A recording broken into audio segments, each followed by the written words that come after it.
अस्सलामुअलैकुम। उम्मीद है आप तमाम स्टूडेंट्स खैर आफियत से होंगे और आपको मेरी आवाज़ क्लियरली आ रही होगी। मैं मोहम्मद साजिद आपका ट्रेनर आपको इस ऑनलाइन कोर्स क्रिएटिव डिज़ाइनिंग में वेलकम करता हूं, जो कि ग्राफिक्स डिज़ाइनिंग के हवाले से है। So you will learn complete graphics designing from basic to advance with live projects on the way. इस कोर्स में आप logos, flexes, brochures, cards, banners, social media posts और वेब डिज़ाइनिंग प्रैक्टिकली सीख पाएंगे। So without wasting time let's start.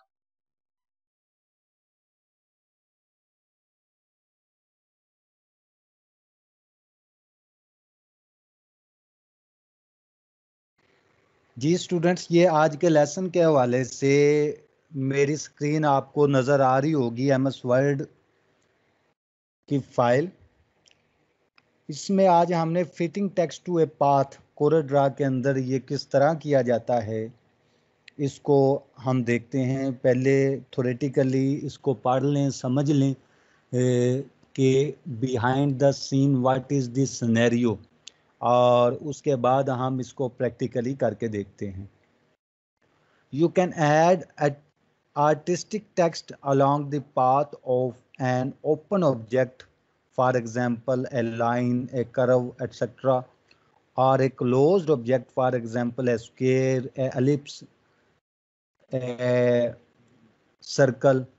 You can also fit existing text to a path. Paragraph text in a text frame can be fitted to open paths only. तो ये है कि हम दो तरह से किसी भी टेक्स्ट को पाथ के साथ फिट कर सकते हैं। या तो हम किसी ओपन शेप के साथ कर सकते हैं, या हम किसी क्लोज शेप के साथ कर सकते हैं।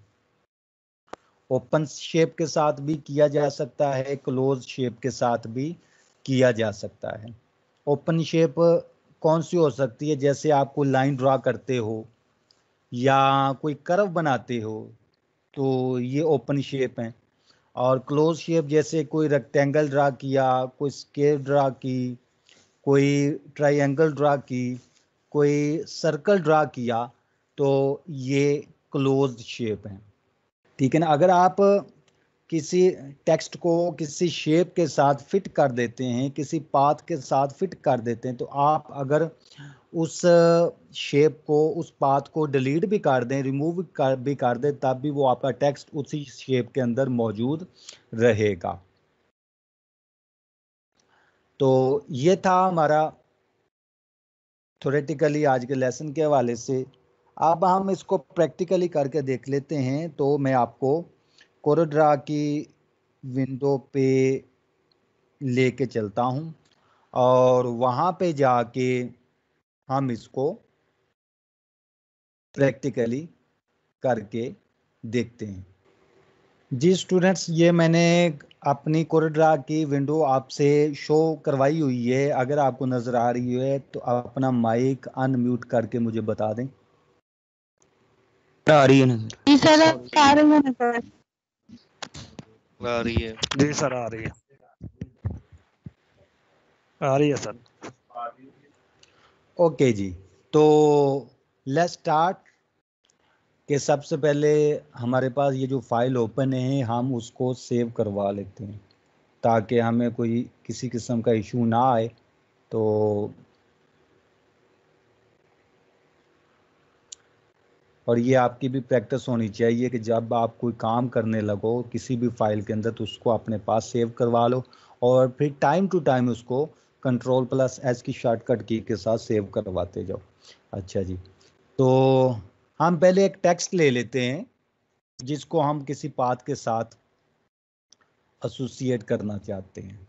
ये मैंने टेक्स्ट टूल लिया। टेक्स्ट टूल लेने के बाद ये मैंने आर्टिस्टिक टेक्स्ट लेना है, तो उसके लिए मैंने क्लिक किया। जस्ट क्लिक करने के बाद मैंने इसका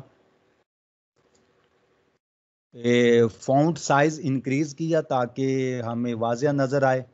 और फ़ॉन्ट इंक्रीज करके, तो मैं टाइपिंग करता हूँ।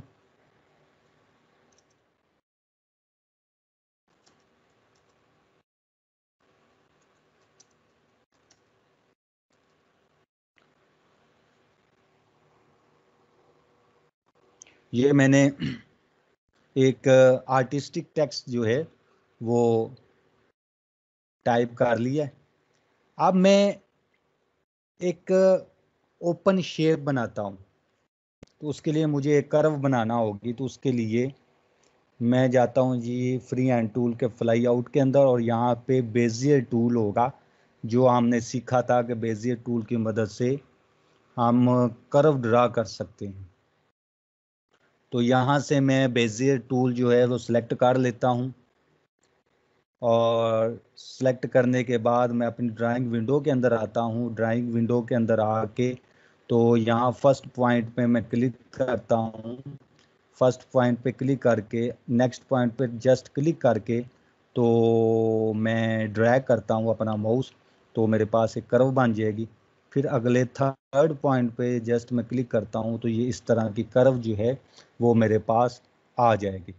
अब ये जो टेक्स्ट है मैंने ऐड किया हुआ, इस पाथ पे मैंने इसको फिट करना है। तो इसका क्या तरीका कार है कि मैं पहले टेक्स्ट को सिलेक्ट करूँगा। टेक्स्ट को सिलेक्ट करने के बाद मैं जी चला जाता हूँ टेक्स्ट के मेन्यू में। टेक्स्ट के मेन्यू में जाके यहाँ पे आप देखेंगे कि ये फिट टेक्स्ट टू पाथ की ऑप्शन मौजूद है। जब मैं इस पर क्लिक कर दूंगा तो आप देखेंगे कि जब मैंने टेक्स्ट के मेन्यू में जाके फिट टेक्स्ट टू पाथ कर दिया, तो जो मेरा सिलेक्टेड टेक्स्ट था उसके हवाले से तो मेरे पास ये इस तरह का ब्लैक कलर का एरो आ जाएगा जो मुझे पूछ रहा है कि किस पाथ पे इस टेक्स्ट को फिट करना है। तो मैं उस पाथ पे आके क्लिक कर दूंगा, तो आप देखेंगे कि ये इस तरह से मेरा टेक्स्ट जो है वो एक पाथ के साथ टाई अप हो गया है, एसोसिएट हो गया है, फिट हो गया है उसी शेप के अंदर। ठीक है, तो अब ये दोनों आपस में मर्ज हैं, और ये जैसे ही मैंने इसको इस टेक्स्ट को इस पाथ के साथ फिट किया, तो आप देखेंगे कि ऊपर प्रॉपर्टी बार के अंदर इसी से रिलेटेड यानी फिटिंग टेक्स्ट टू पाथ के हवाले से बहुत सारी प्रॉपर्टीज शो हो गई है। सबसे पहले आप प्रॉपर्टी बार में देखेंगे कि पहले से प्री सेट की एक लिस्ट है कि जो टेक्स्ट को मैनिपुलेट करते हैं। अगर फर्स्ट वाला हम करें तो ये इस तरह से उसकी शेप होगी और इस तरह से ये यहाँ पे मौजूद होगा। सेकंड टेक्स्ट का जो देखते हैं तो वो आप देखेंगे कि इस तरह से ये इसकी शेप बन जाएगी। नेक्स्ट थर्ड वन जो है प्री सेट हम देखें तो आप देखेंगे कि ये जो हमारा टेक्स्ट है उसकी दूसरी साइड पे चला जाएगा। फोर्थ वन हम देखें तो आप देखेंगे कि ये इस तरह से गैप आ जाएगा पाथ और टेक्स्ट के दरमियान स्पेस आ जाएगी। अच्छा, उसके बाद फिफ्थ वन हम देखें तो ये भी इस तरह से फिट हो जाएगा उस तरह से। सिक्स्थ देखें तो ये इसके ऊपर पाथ के ऊपर आ जाएगा इस तरह से। हम सेवंथ देखें तो ये इस तरह से बिल्कुल उलट हो जाएगा। ठीक है ना, तो ये टेक्स्ट जो है इसकी डायरेक्शन चेंज हो जाएगी, यानी अगर लेफ्ट टू राइट हमने टाइप किया था तो ये राइट टू लेफ्ट की तरफ हो जाएगा। तो ये प्री सेट पहले से मौजूद है, इनको भी हम वन बाय वन ट्राई कर सकते हैं। तो मैं इसको जो टेक्स्ट वन वाला प्री सेट है उसी पे ले आता हूँ जो कि बाय डिफॉल्ट है।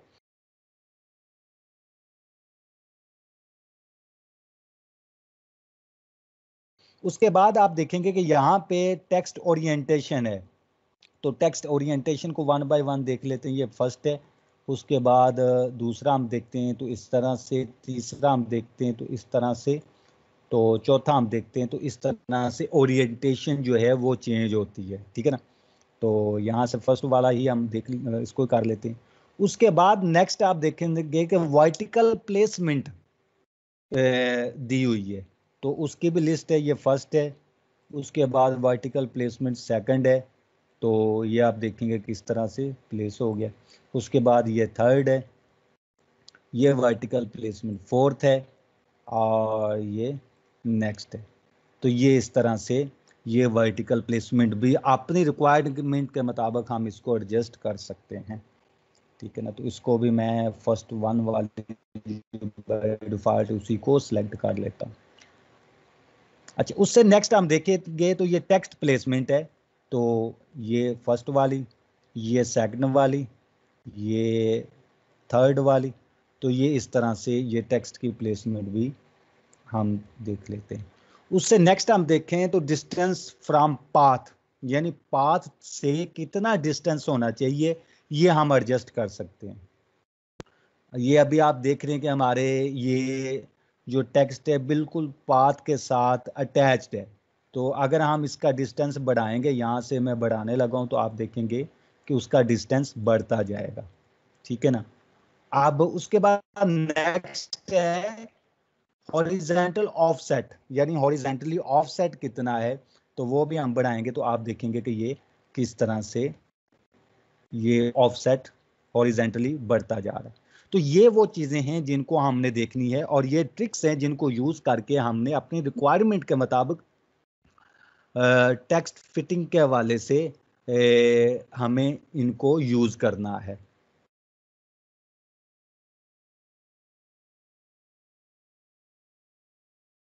ठीक है ना।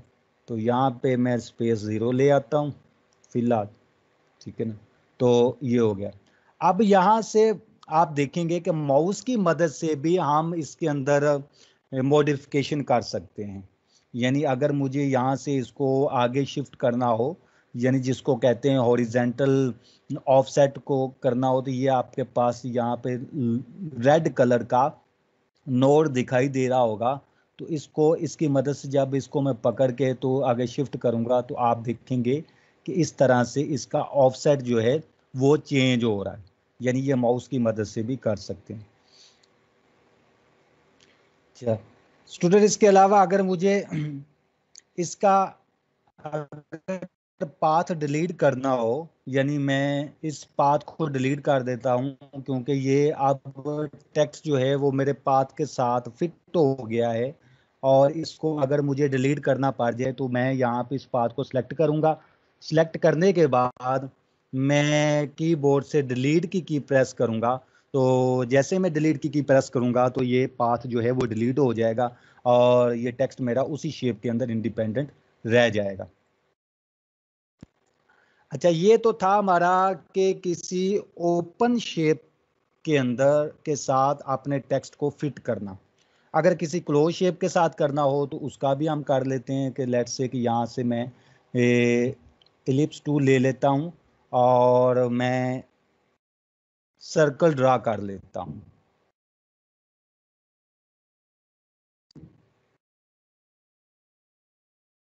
ये मैंने आपके सामने सर्कल ड्रा कर लिया है। तो इसका जो आउटलाइन है उसको ज़रा मैं थिक कर लेता हूँ ताकि वाज़ेह नज़र आए।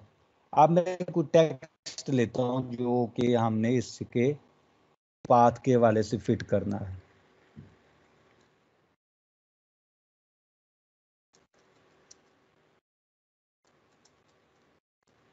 ये मैंने टेक्स्ट ले लिया, इसका साइज थोड़ा सा इंक्रीज कर लेते हैं। अब इसको भी इस पाथ से हम फिट करते, उसी तरह से हम जाएंगे टेक्स्ट के मेन्यू में, फिट टेक्स्ट टू पाथ की ऑप्शन पे क्लिक करेंगे, और जैसे हम क्लिक करेंगे ये एरो आ जाएगा। तो इस एरो के ज़रिए हम उसी शेप पे क्लिक कर देंगे, तो आप देखेंगे कि हमारा जो टेक्स्ट है वो उस पाथ के साथ फिट हो जाएगा, ठीक है ना। बाकी इसकी सेटिंग उसी तरह से जिस तरह हम पहले कर चुके हैं उसी तरह से हम करेंगे, ठीक है ना। इसके अलावा ये माउस के ज़रिए भी हम इसको कर सकते हैं। ये जैसे आप देख रहे हैं कि मैं माउस के ज़रिए इसका अगर गैप बढ़ाना हो बढ़ा सकता हूँ। अगर मुझे इसको इसकी डायरेक्शन इंटरनल साइड पे लेके आना हो तो भी ला सकते हैं, अगर बाहर की तरफ ले जाना हो तो भी ले जा सकते हैं। ये अभी मैं सिर्फ माउस के साथ कर रहा हूँ। बाकी आपने उसके हवाले से हमने देख लिया है कि प्रॉपर्टी बार के अंदर हम ये सारी चीज़ें कैसे करते हैं। तो ये माउस के साथ करनी हो तो ये आप देखेंगे किस तरह माउस को जस्ट मैंने क्लिक करके उस टेक्स्ट को पकड़ के और ड्रैग कर रहा हूँ, तो जहाँ पे मैं चाहता हूँ मैं इसको इजीली फिट कर सकता हूँ। ठीक है ना।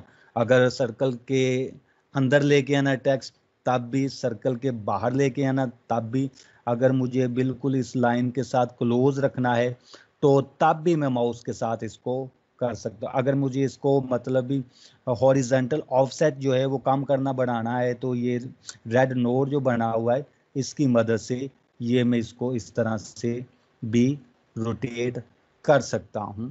तो ये इस तरह से मैं इसको किसी क्लोज शेप के साथ किस तरह से फिट कर लूँगा, ये भी आपने इसको देखा। और माउस की मदद से मैं इसको किस तरह से अपनी रिक्वायरमेंट के मुताबिक फिट करना चाहता हूँ तो भी मैं इसको कर सकता हूँ। अच्छा जी, ये हो गया हमारे पास क्लोज शेप के हवाले से कि क्लोज शेप के साथ हम ये किस तरह कर सकते हैं। अभी अगर मुझे ये शेप डिलीट करनी हो तो मैं डिलीट कर दूंगा, तो मेरा टेक्स्ट जो है वो इसी शेप पे रहेगा। ठीक है, चले एक लोगो बनाते हैं ताकि इसकी मजीद प्रैक्टिस हो जाए। इसको मैं साइड पे कर लेता हूं। अच्छा जी, एक लोगो बनाना है मैंने एक इंस्टीट्यूट के हवाले से। तो उसके लिए मुझे क्या करना है कि मैं एक सर्कल ड्रा कर लेता हूँ। ज़रा फ्री एरिया पे हम आ जाएं कि ये मैंने कर लिया जी सर्कल ड्रा। कंट्रोल की प्रेस करके करूँगा तो ये इसका रेडियस जो है वो इक्वल रहेगा। ये मैंने एक सर्कल ड्रा कर लिया है। अब मैं इसकी जो आउटलाइन है उसकी विड्थ बढ़ा लेता हूँ। ये 8 पॉइंट मैंने कर ली। अच्छा, अब मुझे एक और सर्कल चाहिए तो मैं इसी को डुप्लीकेट कर लेता हूँ। कंट्रोल+D की शॉर्टकट की के साथ मैं इसको डुप्लीकेट करता हूँ और इसको इसके सेंटर पे एडजस्ट कर देता हूँ। सेंटर पे एडजस्ट करने के बाद मैं शिफ्ट की प्रेस करके तो इसका साइज़ कम करता हूँ तो अपने सेंटर पे ही ये रहेगा, लेकिन इसका साइज़ कम हो जाएगा। अब ये दो सर्कल मेरे पास मौजूद हैं, एक ये बाहर वाला आउटर सर्कल, एक ये इनर सर्कल। इनको मैं कलरिंग कर लेता हूँ। ये बाहर वाला सर्कल इसको मैं ब्लू कलर कर लेता हूँ और ये इनर सर्कल जो है इसको मैं ये येलो कलर कर लेता हूँ। तो ये दो सर्कल ड्रा किए, एक बड़ा सर्कल है, लार्ज सर्कल, एक स्मॉल सर्कल है। तो ये इस तरह से। अच्छा, एक बात ये ज़हन में रखिएगा, लोगो जब बनाने हो ना तो वो ट्रांसपेरेंट होने चाहिए। तो आज का ये लेसन इस हवाले से भी बड़ा इम्पोर्टेंट है आप लोगों के लिए। तो आपको अटेंटिवली इसको देखना होगा कि हम ट्रांसपेरेंट लोगो कैसे बनाते हैं और फिर transparent image as a PNG किस तरह सेव करवाते हैं। ये चीज़ें आपको देखने वाली है, तो इसको अटेंटिवली ज़रा देखें। तो मुझे बनाना है इसको ट्रांसपेरेंट। तो उसके लिए मैं क्या चाहता हूँ कि ये जो मैं इसको एक यूनिट के तौर पे लेना चाहता हूँ, एक ऑब्जेक्ट में के तौर पे। क्योंकि ये मेरे पास दो सर्कल हैं तो मैं दो नहीं रहने देना, मैं एक ऑब्जेक्ट करना चाहता हूँ। तो उसके लिए हमने प्रीवियस जो भी पढ़े हैं टूल्स उनको यूटिलाइज करता हूँ। तो मैं इसको वेल्ड कर लेता हूँ। ये मैंने इन दोनों को सिलेक्ट किया। सिलेक्ट करने के बाद आप प्रॉपर्टी बार के अंदर आ जाएं। सॉरी, वेल्ड नहीं करता, मैं इनको करता हूँ ट्रिम। ये जी मैं इनको कर लिया ट्रिम। जैसे मैंने ट्रिम किया तो आप देखेंगे कि ये ऊपर वाला सर्कल मैं लैदा करता हूँ कि ये जो मेरा ब्लू सर्कल है ये दरमियान में से ट्रिम हो गया है। अब ये एक यूनिट बन गया है और एक यूनिट बनने के साथ साथ इसका जो बैकग्राउंड है वो डिलीट हो गया है। अब ये ट्रांसपेरेंट बन गया है।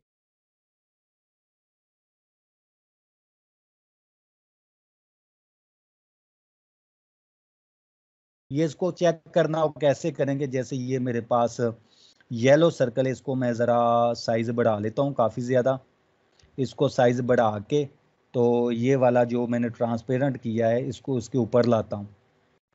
इसको मैं इसके ऊपर लगाऊंगा तो ये नज़र नहीं आएगा, क्योंकि इसका आर्डर जो है वो इस तरह से है कि ये बैक पे है और येलो सर्कल फ्रंट पे। तो मैं इसको फ्रंट पे ले आता हूँ, अरेंज पे गया, ऑर्डर और टू फ्रंट।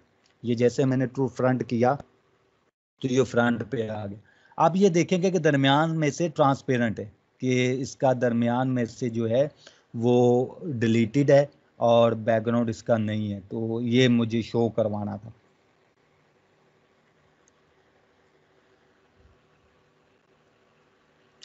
अच्छा जी, तो इस जो ब्लू वाला सर्कल है इस पे मैंने करना है जी लोगो बनाना है, ठीक है ना। तो सबसे पहले मैं क्या करता हूँ कि एक टेक्स्ट ले लेता हूँ, टेक्स्ट टूल लिया। टेक्स्ट टूल लेने के बाद तो यहाँ पे मैं एक टेक्स्ट राइट कर लेता हूँ कि दी साइंस स्कूल सिस्टम, ठीक है। इसका एक तो मैं जो साइज़ है वो थोड़ा फ़ॉन्ट साइज़ कम कर लेता हूँ, और कोई स्टाइलिश सा यहाँ से फ़ॉन्ट स्टाइल हम ले लेते हैं।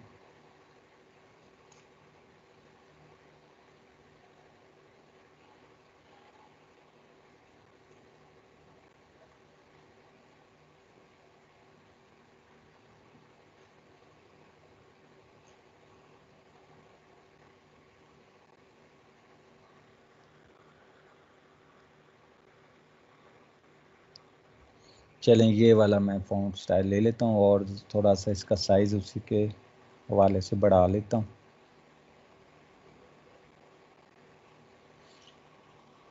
अच्छा जी, ये मेरे पास जी आ गया टेक्स्ट। इसको इसी तरह से सिलेक्ट करके टेक्स्ट के मेन्यू में जाके फिट टेक्स्ट टू पाथ हम कर लेते हैं।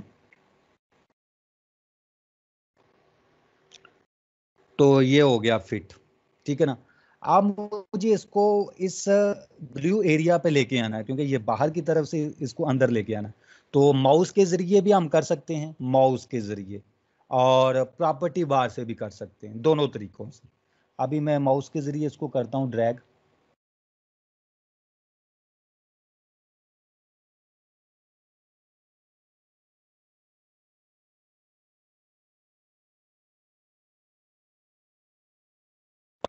ये नहीं है, इस पे आप काफ़ी खपना पड़ता है, तो आपने दोनों तरीकों को यूज़ कर सकते हो कि किस तरह से आप इसको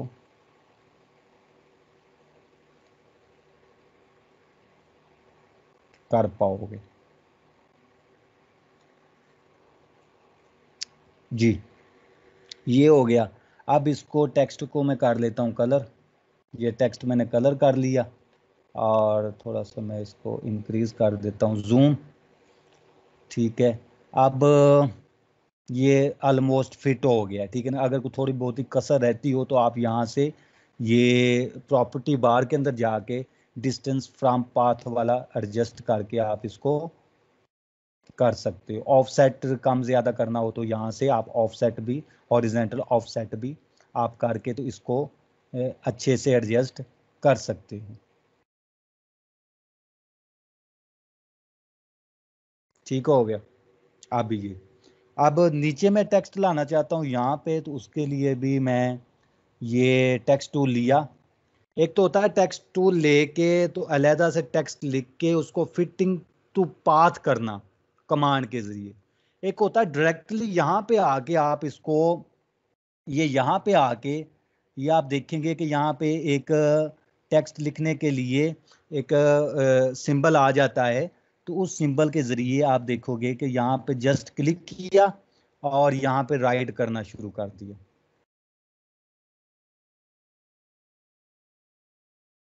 नहीं यार, ये थोड़ा सा गलत हो गया।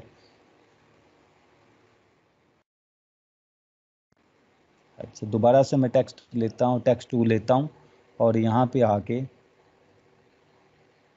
मैं ये ये इसके साथ आप देख लें कि वो ब्लिंकिंग बार आ गई है जो शो कर रही है कि मैं किस तरह से इसको लिख सकता हूँ। यहाँ पे लिखता हूँ ननकाना साहिब। अच्छा, ये मैं ननकाना साहिब लिखा। अब मैं इसको इसके अंदर लेके आना चाहता हूँ, तो मैं इसको पहले तो सिलेक्ट करके इसका साइज थोड़ा बढ़ा लेता हूँ। 36 ठीक है ना। अब माउस के ज़रिए मैं पहले कोशिश करता हूँ इसको अंदर लाने की।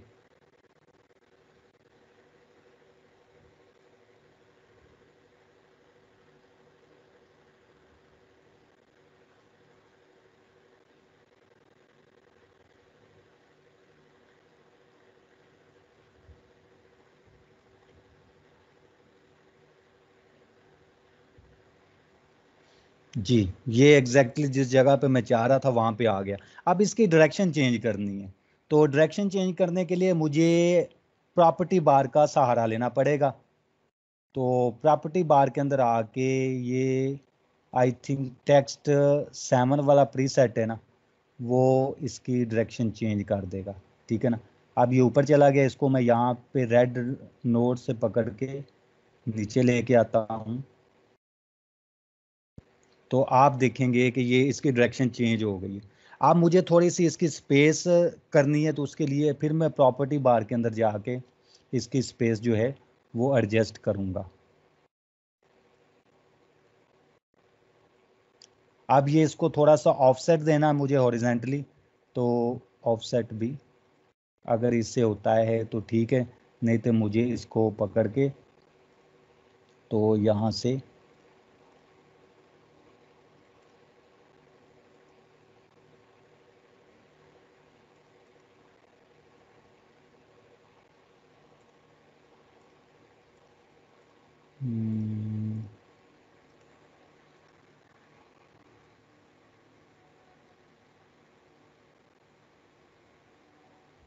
अच्छा जी, ये आ गया।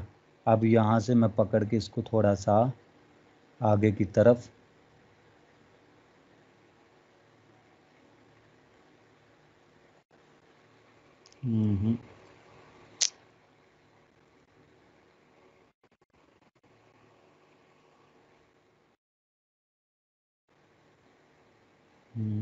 ये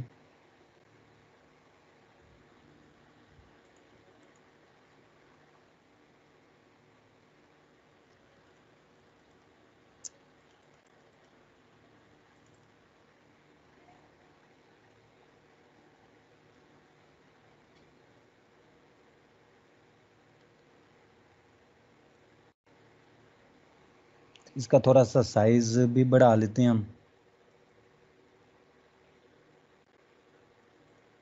36 से मैं कर लेता हूँ 40। ठीक है, और फिर उसके बाद इसको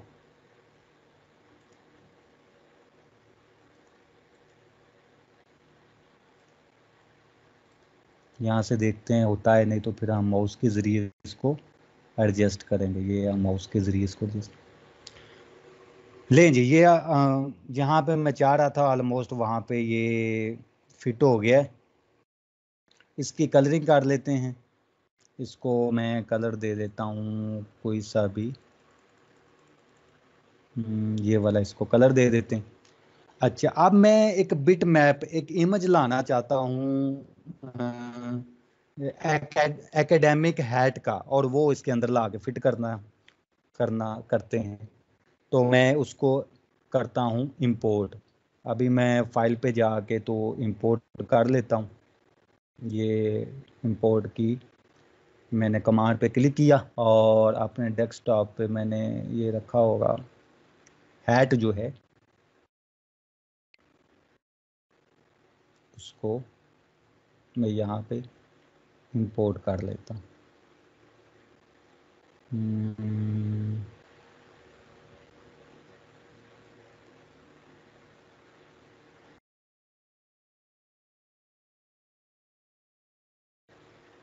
ये रहा इंपोर्ट, और यहाँ पे मैं करता हूँ इसको ड्रैग। अब इसको इसके साथ एडजस्ट करते हैं। ठीक है ना। ये हो गया। इसको बैक पे ले जाते हैं तो उस तरह से अरेंज पे गया, ऑर्डर पे टू बैक, ठीक है ना, ये बैक पे चला गया।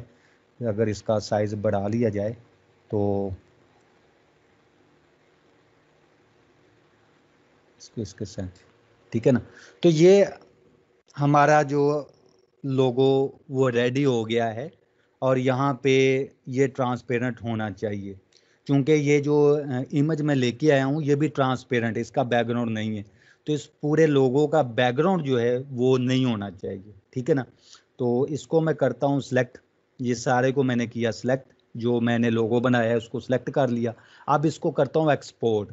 ये चीज़ देखने वाली बड़ी गौर से आप लोगों के लिए कि मैंने इसको एज ए ट्रांसपेरेंट पीएनजी के तौर पे एक्सपोर्ट करना है। तो वो कैसे करेंगे, ये गौर से अटेंटिवली देख लें कि मैं फाइल के मेन्यू पे गया, वहां पे जाके आप यहां देखेंगे export for office, export for office की ऑप्शन मौजूद है। जब मैंने इस पर क्लिक किया एक्सपोर्ट फॉर ऑफिस, तो आप देखेंगे कि इस तरह का हमारे सामने इसका प्रीव्यू आ रहा है। इस प्रीव्यू में आप देखेंगे कि इसका बैकग्राउंड नहीं है, बिल्कुल बैकग्राउंड जो है वो ख़त्म हो गया, ठीक है ना। इसको मैं करता हूँ ओके, और जहाँ पे मैंने इसको सेव करवाना है डेस्कटॉप पे, तो मैं इसको डेस्कटॉप पे ले जाके इसको करता हूँ जी माई लोगो, और इसको कर देता हूँ सेव। और ये as a PNG without a background transparent जो है वो मेरे पास सेव हो गया। ये किस तरह अभी मैं शो करवाता हूँ अपने डेस्कटॉप पे जाके कि ये कहाँ पे सेव हुआ है और ये कैसा नजर आ रहा है। तो मैं अभी आपको डेस्कटॉप पे लेके चलता हूँ। चलिए स्टूडेंट्स, मैं अभी आपको अपने डेस्कटॉप पे लेके आया हूँ, जहाँ पे हमने जो अपना लोगो बनाया था उसको हमने एक्सपोर्ट किया, एक्सपोर्ट फॉर ऑफिस के ऑप्शन को यूज़ करते हुए एज ए पीएनजी ट्रांसपेरेंट। तो वो कहाँ पे है, ये आप देखेंगे तो ये वाला, ये आपको शो हो रहा होगा कि ये वाला हमारा लोगो मौजूद है। और जैसे माई लोगो डॉट पीएनजी की सूरत में ये सेव हो गया है।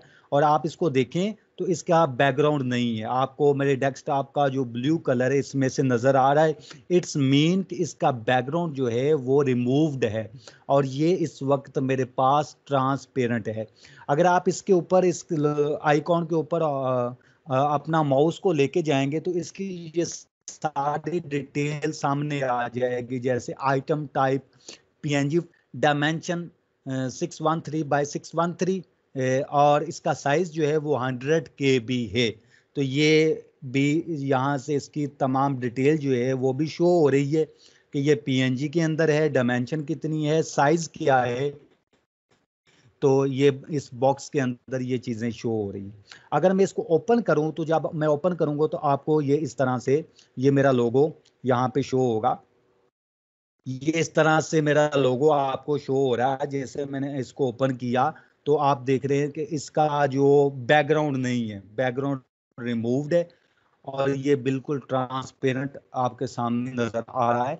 तो ये इस तरह से हम फिटिंग टेक्स्ट टू पाथ करते हुए तो अपने टेक्स्ट को किस तरह path, open path, close path के हवाले से एडजस्ट कर सकते हैं, फिट कर सकते हैं। तो स्टूडेंट ये था हमारा आज का लेसन। उम्मीद है आपको अच्छे से समझ आ गई होगी।